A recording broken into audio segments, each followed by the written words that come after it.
podemos sí hacerlo, sino como siervos de Cristo, de corazón, haciendo la voluntad de Dios, sirviendo de buena voluntad como al Señor y no a los hombres.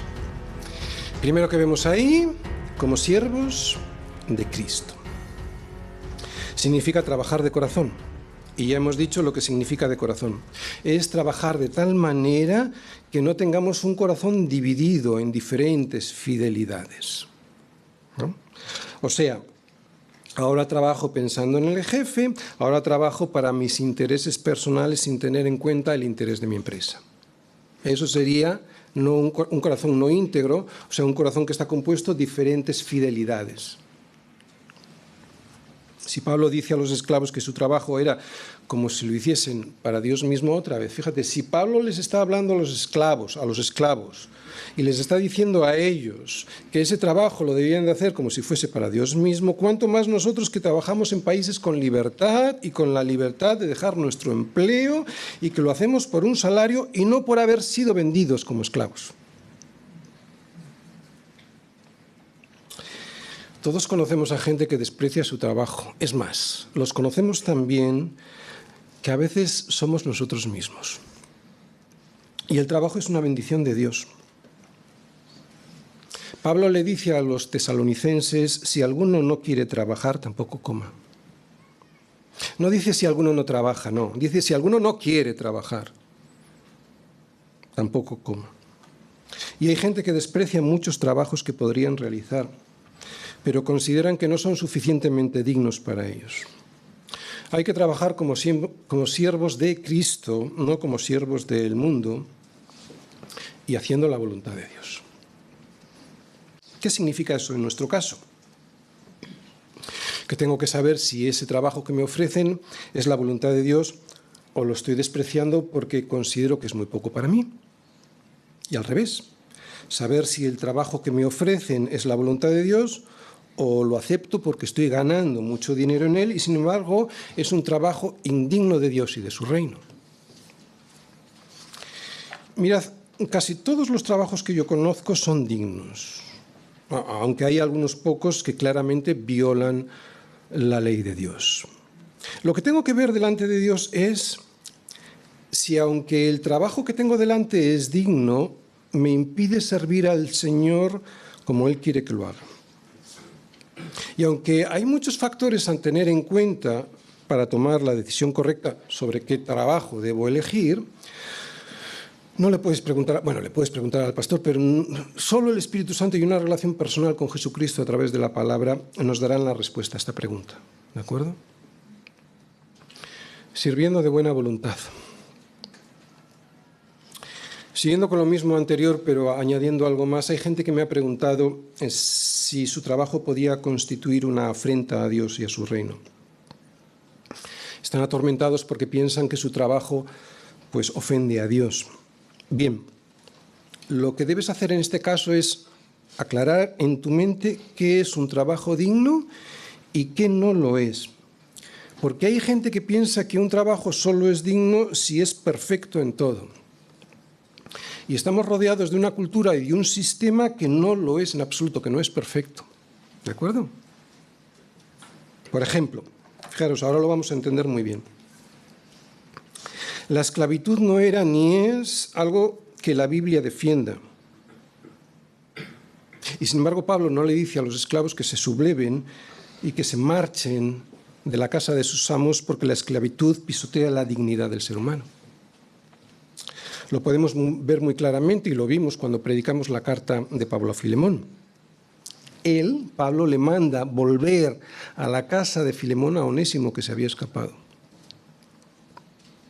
Por eso creo que Pablo aclara el concepto de buena voluntad con la siguiente frase. Sirve como al Señor y no a los hombres. O sea, no te fijes en lo que pensarán los demás de ti, sino en lo que pensará el Señor de ti. Los incrédulos se pasan la vida pensando qué pensarán los demás de ellos. Nuestra ambición no debe ser agradar a los hombres, sino al Señor. Así que sirve en tu trabajo como al Señor.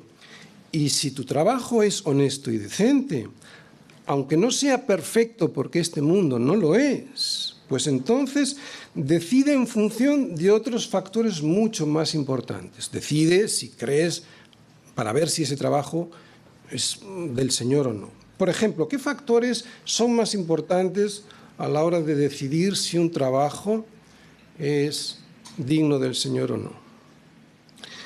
¿Me dejará ese trabajo estar tiempo con mi esposa y tiempo para educar a mis hijos? Claro, porque ¿cuántas veces llegamos tarde, verdad? Y vemos a los niños ya dormidos. ¿Podré ir a la iglesia y podré tener comunión con mis hermanos? Si esto no es así, entonces ora al Señor para que te dé otro trabajo. ¿De acuerdo? Cuarta parte. Sabiendo que el bien que cada uno hiciere, ese recibirá del Señor, sea siervo o sea libre. Este es el resultado de la obediencia. Fijaros, es el Señor quien está viendo nuestro trabajo, no nuestro jefe. Y si trabajamos como Dios quiere que lo hagamos, la recompensa, la verdadera, nos será dada por aquel que en realidad era nuestro verdadero jefe, el Señor.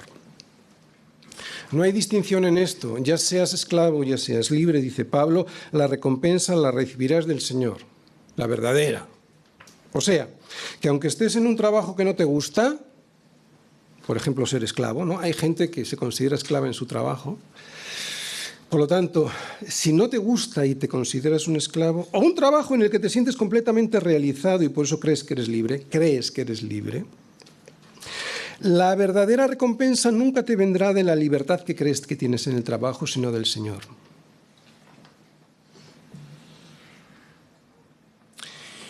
Esto no quiere decir, como ya nos dijo Pablo, que no busques un trabajo mejor que el que tienes, no. En 1 Corintios, lo leímos, 1 Corintios 7:21, ¿fuiste llamado siendo esclavo? No te dé cuidado, no te preocupes. Pero también, si puedes hacerte libre, procúralo más. Termino. El Evangelio tiene un carácter subversivo, aunque no como algunos creen. Por eso no creas que tu trabajo no tiene sentido. Para Dios sí lo tiene, y si no, no estaríamos viendo estos versículos en esta carta. Para Dios tiene mucha importancia. Es Él quien te dará la verdadera recompensa aquí, y ahora vamos a ver qué recompensa puede ser aquí, y desde luego allí. Si lo haces para Él, claro.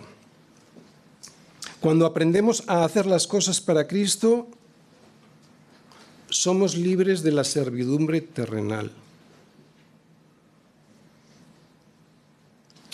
Si lo hacemos para Cristo es cuando encontraremos gozo y paz en nuestro trabajo. Lo voy a volver a repetir. ¿No te gusta tu trabajo? Procura otro, ¿de acuerdo? Está bien. Pero mientras tanto, aprende a hacer las cosas para Cristo, y si lo haces, serás libre de esa servidumbre terrenal. Si lo haces para Cristo, si lo haces para Cristo, y ahí está el condicional, entonces encontrarás gozo y placer en el trabajo. Aunque tu trabajo sea aburrido y poco creativo, si lo haces como para el Señor, se convertirá en atractivo y te realizarás haciéndolo, y será un gozo que surge sin darse cuenta. Hay gente que procura que esto sea una realidad haciéndolo al revés. O sea, buscando la felicidad en algo que no le gusta. No. Hazlo como Dios lo dice. Trabaja para el Señor. Y entonces, sin darte cuenta, sin ningún esfuerzo, verás que ese trabajo te producirá gozo y además te resultará hasta atractivo. Aún así, si quieres salir de esa esclavitud, procúralo más. Además, podrás ser un instrumento en las manos de Dios para evangelizar a los que te rodean. El ejemplo que puedes dar trabajando bien es subversivo. Si luchas con el sentimiento de que tu trabajo no te satisface, dite a ti mismo: voy a trabajar de manera que sea agradable al Señor. Y ora por si el Señor tiene un trabajo diferente para ti, claro que sí. Pero mientras tanto, no dejes de trabajar con honestidad y agradecimiento por lo que Dios te ha dado y que muchos no tienen.